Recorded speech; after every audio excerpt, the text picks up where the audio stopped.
अस्सलाम वालेकुम प्यारे दोस्तों, उम्मीद है कि आप सब खैरियत से होंगे।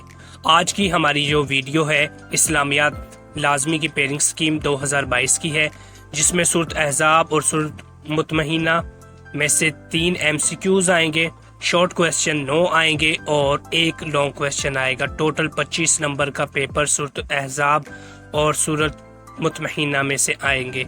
दूसरा है अहादीस, जिसमें से अहादीस में से 2 MCQs आएंगे, शॉर्ट क्वेश्चन 4 आएंगे, लॉन्ग क्वेश्चन 1 आएगा। टोटल 14 नंबर का पेपर आएगा इसमें से। फिर मौज़ियाती मुताला है, उसमें से 5 MCQs आएंगे, शॉर्ट क्वेश्चन 5 आएंगे और एक लॉन्ग क्वेश्चन। टोटल 19 नंबर का आएगा। तो प्यारे दोस्तों, ये थी हमारी पेयरिंग स्कीम। उम्मीद है कि आपको ये वीडियो पसंद आई होगी।